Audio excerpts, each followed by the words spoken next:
자, 이제 지난 시간에 이어가지고 이제 화면하고는 상관없는데 그 56페이지를 보게 되면 국제회계 기준에서의 재무제표 설명이 나와 있죠. 그래서 56페이지 펼치면 재무제표가 뭐 재무상태표, 그다음에 포괄손익계산서, 그다음에 자본변동표, 현금흐름표, 그다음에 주석, 그다음에 기초재무상태표 이렇게 나오는데 특이하게 이제 6번 기초재무상태표 같은 경우에는 회계정책의 변경이 있는 경우에 기초재무상태표를 만든다 하는 것이고, 나머지는 뭐 일반적인 거죠. 근데 이제 주석과 관련해서 설명을 조금 하고 있는데, 주석은 이제 거기에 대해서 설명하고 있는 내용 잠깐 다운편에 보게 되면, 재무상태표, 포괄손익계산서, 자본변동표, 현금흐름표에 인식되어 본문에 표시되는 항목에 관한 설명이나 금액의 세부 내역뿐 아니라 우발 상황 또는 약정 사항과 같이 재무제표에 인식되지 않는 항목에 대한 추가 정보를 제공하는 목적을 가진 재무제표의 하나이다. 자, 여기서 이제 핵심적으로 알아둘 것은 재무제표의 하나이다. 뭐가? 주석이 재무제표에 해당한다 하는 걸 알아두면 되겠죠. 자, 그러니까 재무상태표에서 어떤 그 추가적으로 설명을 할 수 있어야 되는 추가적으로 이제 설명을 할 필요가 있을 경우에 주석에다가 이렇게 단다는 얘기고, 자, 주석은 체계적인 방법으로 표시한다. 그래서 재무상태표나 포괄손익계산서, 현금흐름표, 자본변동표의 본문에 표시된 개별 항목에는 관련된 주석 내용과 상호 연결하는 기호 등을 표시를 한다. 그래서 주석은 일반적으로 재무제표 이용자가 재무제표를 이해하고 연도별 혹은 다른 기업의 재무제표와 비교하는 데 도움이 될 수 있도록 아래의 순서로 작성한다 이렇게 되어 있는데, 뭐 그닥 중요한 내용은 아니고 여러분들은 주석이 이런 것이구나 하는 정도 내용을 알아두시면 되겠죠. 자, 57페이지 하단에 보게 되면 재무제표 작성에 있어 가지고 일반 원칙이 나오는데, 앞에서도 봤었지만은 계속기업, 이게 이제 공준에서도 봤죠. 자, 일단 그 경영자 입장에서는 재무제표를 작성함에 있어서 그 기업의 존속 가능성을 평가해야 되고, 기업이 경영활동을 청산 또는 중단할 의도가 있거나 경영활동을 계속할 수 없는 상황에 처한 경우를 제외하고는, 자, 그러니까 이제 계속 기업을 우리가 가정을 한다고 했었는데 재무제표 작성을 하는 데 있어서도 마찬가지다.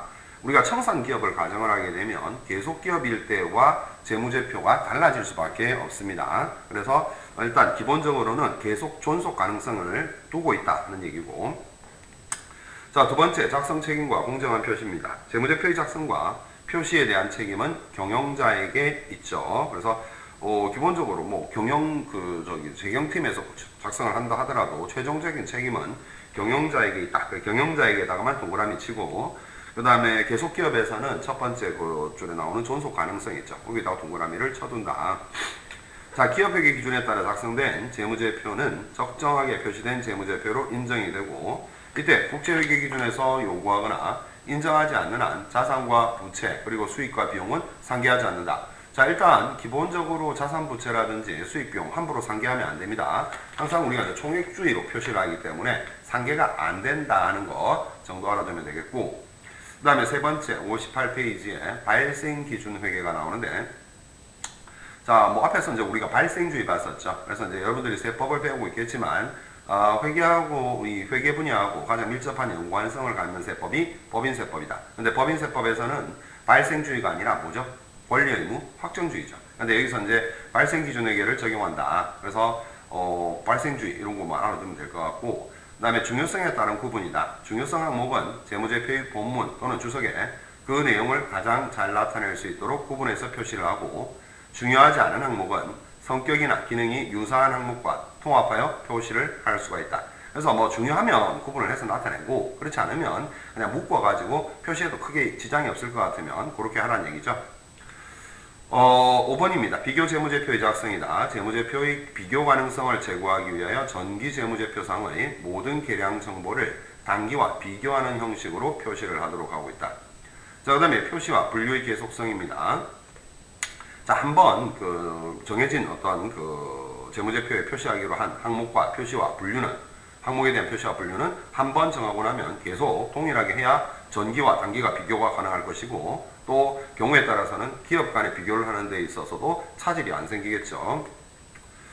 다음과 같은 경우를 제외하고는 매기 동일해야 돼요. 그러니까 무조건 뭐 원칙적으로는 표시와 항목에 대한 재무제표 항목의 표시와 분류는 계속적으로 똑같아야 되지만, 예외적으로 어떤 경우냐, 1번 기업 회계 기준에 의해서 재무제표 항목의 표시와 분류의 변경이 요구되는 경우라든지 2번 기업 매수 또는 사업 중단 등에 의해 영업의 내용이 중요하게 변경된 경우 3번 재무제표 항목의 분류와 표시를 변경함으로써 기업의 재무정보를 보다 적절히 전달할 수 있다고 판단되는 경우. 자, 이러한 어떤 특별한 경우를 제외하고는 원칙적으로 내기 동일한 방법을 적용해야 된다.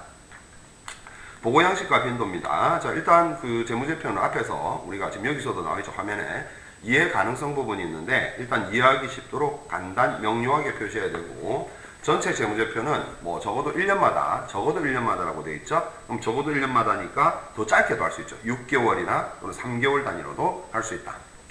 자, 그래서 보고기간 종료일을 변경하여 재무제표의 보고기간이 1년을 초과하거나 또는 미달하는 경우 재무제표의 해당 기간은 물론 그 이유와 전년도와 비교 가능하지 않다는 사실을 추가로 공시를 해줘야 된다 하는 얘기입니다. 뭐 외부 감사 그 밑에 보면 회계 기준의 준수에서 외감 대상 기업 이렇게 나와 있는데 그거 이제 보면은 외감 대상 기업 1번, 2번, 3번, 4번 4개 나와 있죠. 자, 위 요건 중에서 3개 이상이 충족되게 되면 외부 감사 대상에서 제외한다. 그러니까 3개 이상 미만, 여기서는 전부 미만으로 해놨잖아요. 그죠? 그래서 여기서 3가지에 충족이 되면 그런데 위 요건 중 2개 이상을 충족하지 못하는 경우에는 모두 외부 감사 대상 기업이 되더라 하는 얘기입니다. 자, 앞에서 이제 우리가 일반적으로 인정된 회계 원칙이라 해서 갭을 이야기했었는데 일반 목적 재무제표, 일반 목적 재무제표가 있으면 특수 목적 재무제표도 있겠죠. 자, 일반 목적 재무제표는 특정 이해관계자들에게 유리하거나 불리한 회계 정보를 제공해서는 안 된다. 그래서 모든 이해관계자들이 동의할 수 있는 재무 보고의 원칙들이 필요하게 되는데 이걸 이제 우리가 일반적으로 인정된 회계 원칙이라고 이야기를 한다 하는 겁니다. 자, 외부 감사 제도는 뭐 여러분들이 한번 읽어보면 될 것이고 연수 문제는 반드시 푸세요. 연수 문제는 이제 뭐 실제 그 우리가 중간고사나 기말고사 볼 때 가급적이면 여기서 내는 거니까 한번 풀어보도록 하고 바로 이제 우리는 69페이지 당좌자산을 가보자. 자, 당좌자산에 이제 화면 현금 및 현금성 자산부터 나오는데 일단 화면에 나와 있는 것부터 먼저 한번 보고요. 자, 현금 및 현금성 자산, 자, 통화나 통화 대용증권 그리고 당좌예금, 보통예금, 현금성 자산은 모두 별도의 거래 비용 없이 현금화가 가능하고 마치 현금처럼 사용할 수 있으므로 비록 그 성질은 차이가 있어 내부적으로는 별도의 계정으로 처리될지라도 보고용 재무 상태표에는 이들 계정의 금액을 모두 합계하여 현금 및 현금성 자산으로 표시를 한다 이렇게 표현을 하고 있습니다. 자, 현금 계정은 통화 및 통화 대용증권의 수입과 지출을 기록하는 계정이다. 자, 이렇게 이제 표현을 하고 있고 그 다음에 현금 과부족 계정, 현금의 실제액과 장부상 금액 사이에 차이가 있을 때 그 원인이 밝혀질 때까지 일시적으로 처리하기 위해 설정한 임시 계정이다. 당좌예금 계정은 당좌예금의 예입과 인출을 기록하는 계정으로 예금을 인출할 때에는 수표를 발행해 줘야 되겠고 당좌 차월 계정은 예금 잔액을 초과해서 수표를 발행할 수 있도록 은행과 계약을 체결한 부채 계정으로서 당좌 차월액과 이의 상환을 기입하는 계정이다.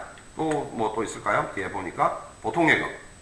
예금의 이자율이 낮고 별다른 거래 비용 없이 자유롭게 예입과 인출이 가능한 예금은 예금의 종류별로 계정을 설정하여 기장하고 여기 대차대조표가 아닌 재무상태표에는 현금 및 현금성 자산의 과목으로 표시를 하도록 하고 있다 하는 겁니다.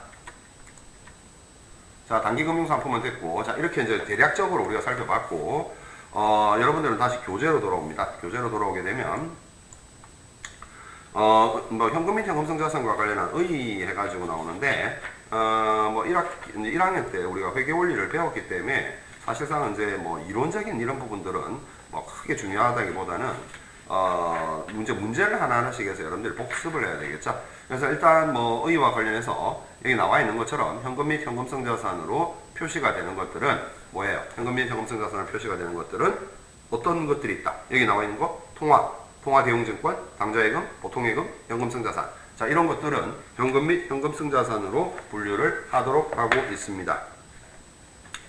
자, 마지막에 그 69페이지 하단에 보게 되면 기업 회계 기준에서는 현금 및 현금성 자산에 포함되는 예금을 당좌예금과 보통예금으로 규정하고 있으며 재무상태표에 계상되는 현금 및 현금성자산 계정에는 통화대형증권, 만기가 3개월 이내의 금융상품 등 현금성자산을 포함하여 보고하도록 하는 포괄적 개념의 공시제도를 택하고 있다. 자, 여기서는 이제 조금 낯설다 한다면 만기가 3개월 이내의 금융상품 거기에다가 밑줄을 쳐둡니다. 자, 그 위에 또 밑줄 쳐야 될 부분이 그 현금성 자산 계정 해가지고 밑에 하나, 둘, 셋, 넷, 다섯, 여섯, 다섯 번째 줄 끝에부터 자, 회계상 현금으로 처리되는 것에는 지폐나 동전과 같은 통화를 비롯하여 언제든지 통화와 교환이 가능한 타임 발행수표, 자기압수표, 송금수표, 우편한 증서, 만기 공사채 이자표, 배당 지급표와 같은 통화 대용증권도 포함된다. 그 전체 밑줄 쳐둡니다.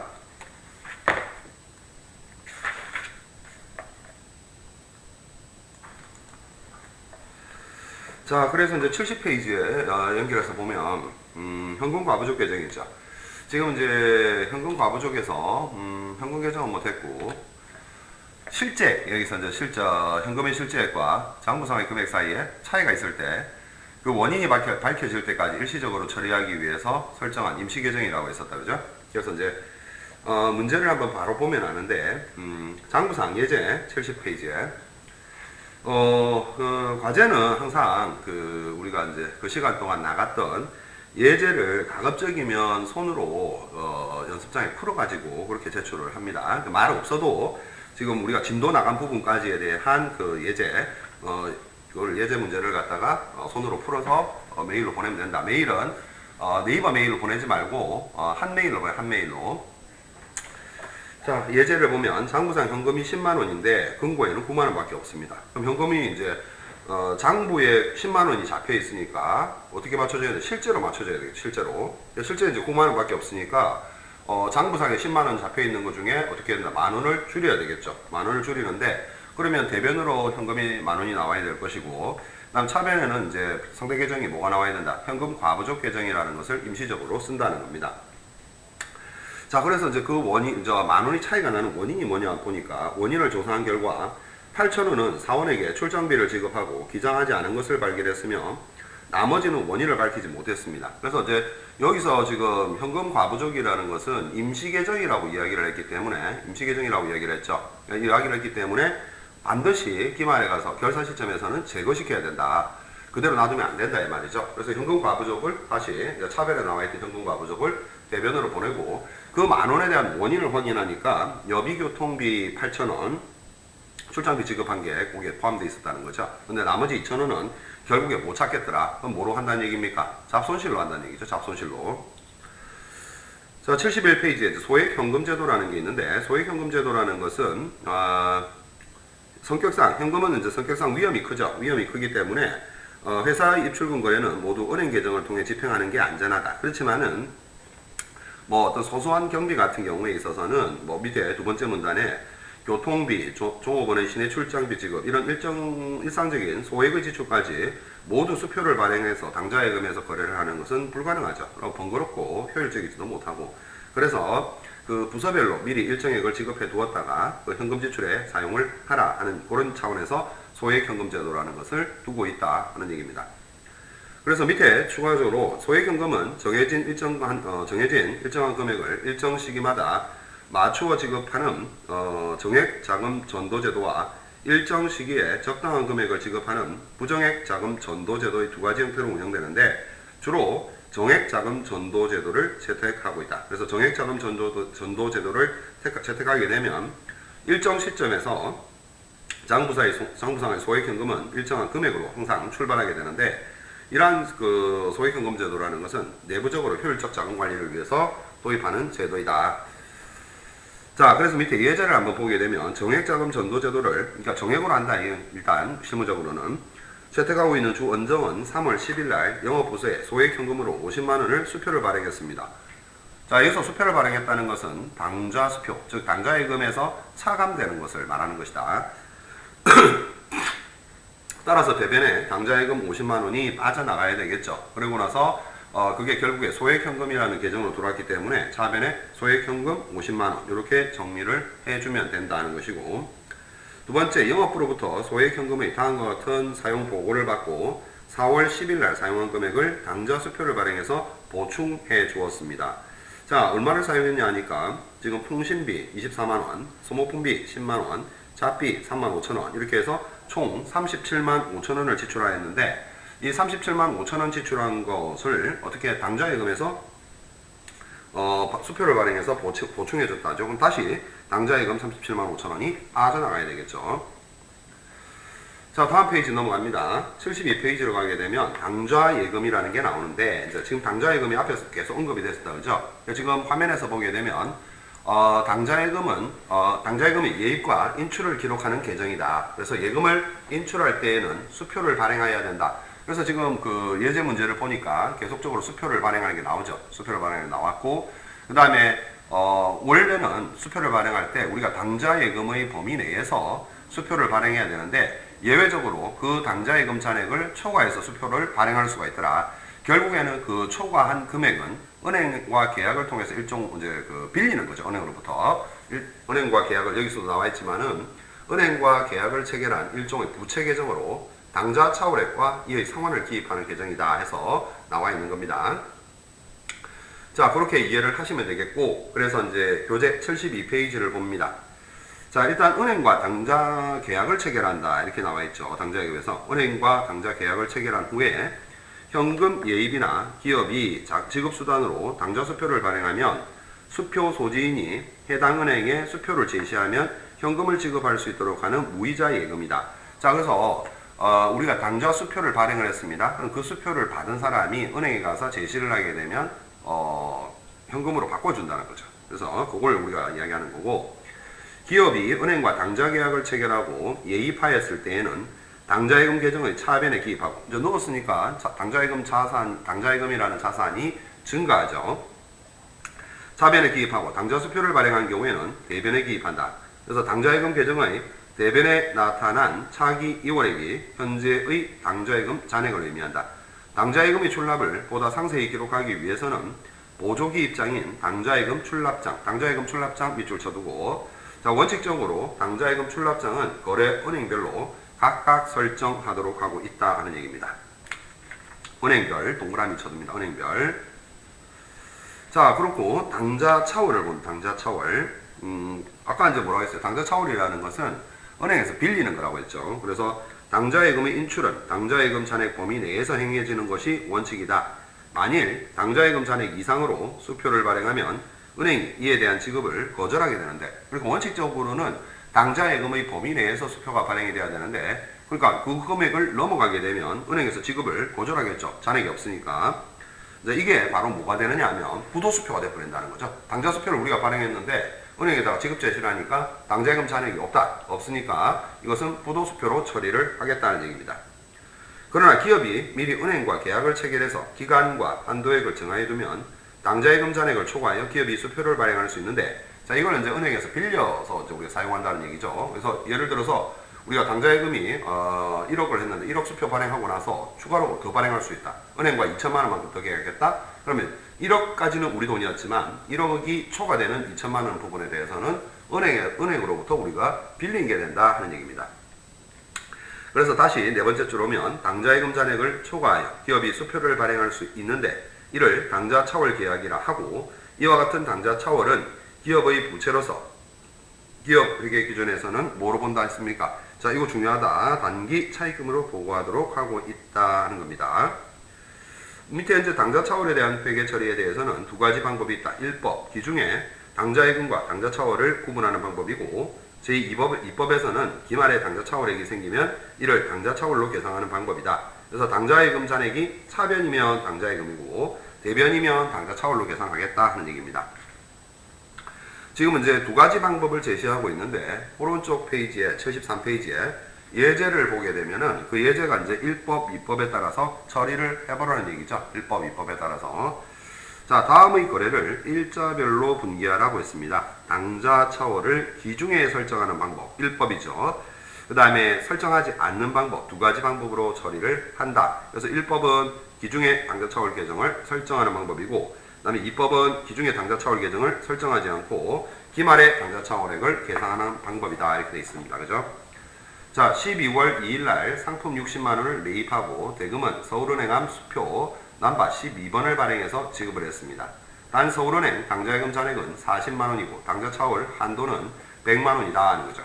그래서 이제 상품 60만 원을 매입했는데 지금 우리 당좌예금 잔액 40만 원밖에 없죠. 40만 원밖에 없는데 결국에 은행으로부터 20만 원을 빌려야 한다는 거죠. 그래서 1법을 보니까 12월 2일 날 얼마? 매입 60만 원인데 일단 우리가 가지고 있는 당좌예금에서 40만 원이 빠져나가고 20만 원은 뭐다? 당좌 차월이죠. 그러니까 기준에 지금 당좌 차월을 기록하고 있잖아요. 그죠? 그다음 12월 10일 날 자, 현금 어떻게 했다? 현금 50만 원을 시중은행에 예입을 했다. 그럼 일단 예입을 했으니까 우리 회사 입장에서는 현금 50만 원이 빠져나간 거죠. 빠져나갔고 자, 그러면 이제 빌린 것부터 먼저 없어져야 되겠죠. 그래서 당좌 차월 20만 원 먼저 없애고 당좌예금 잔액은 그러니까 갚고 난 후 30만 원만 남는 거다.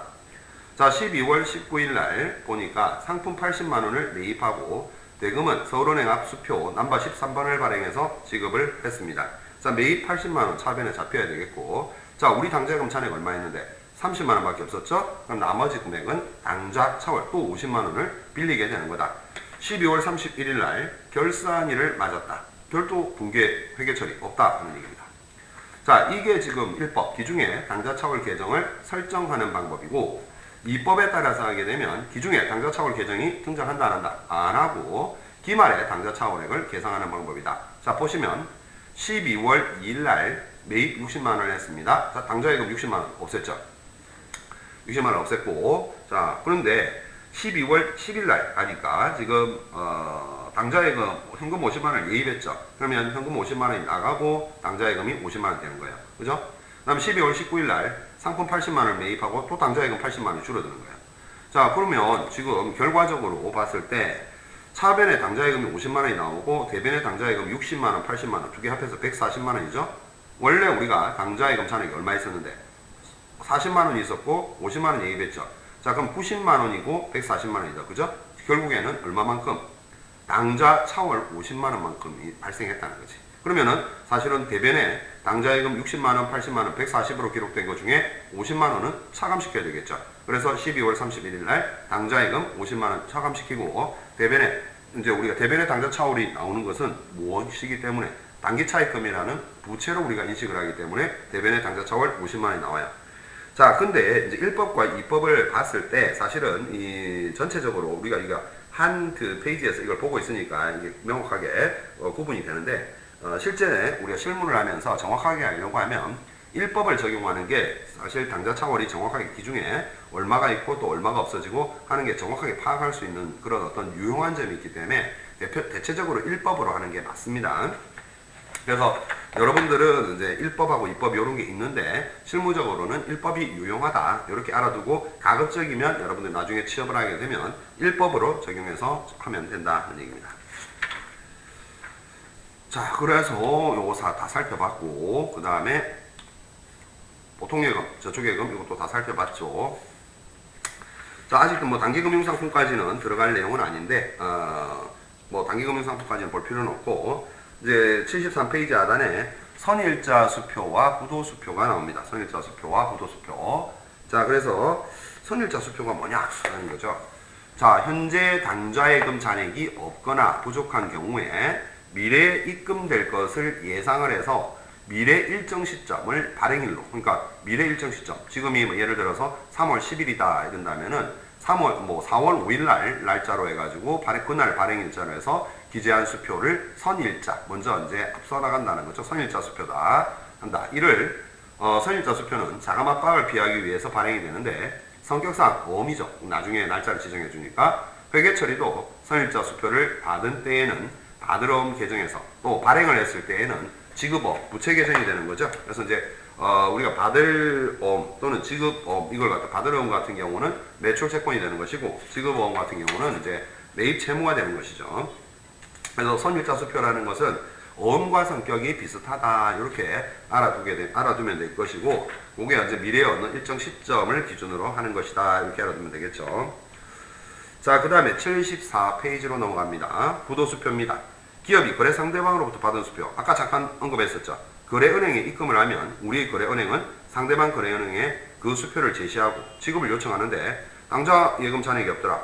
자, 이걸 추심이라고 이야기를 하는데 상대방 계좌의 지급 여력이 충분해서 결제가 잘 이루어지게 되면은 그 대금이 입금이 되는데 거래 상대방이 당좌 예금 잔액이 없다거나 조금 전에 배웠던 당좌 차월 한도를 초과했다거나 이렇게 되면은 은행은 이에 대한 지급을 거절하게 되죠. 그러면 이러한 수표를 우리가 부도수표라고 이야기를 한다는 겁니다. 자, 이러한 그 부도수표라고 하는데 소지하고 있던 수표가 부도가 나면 당좌예금 계정에서 차감해서 일시적으로 부도수표 계정으로 처리하고 그 다음에 은행이 지급한 추심 수수료 등과 함께 당좌예금 계정에서 차감해야 됩니다.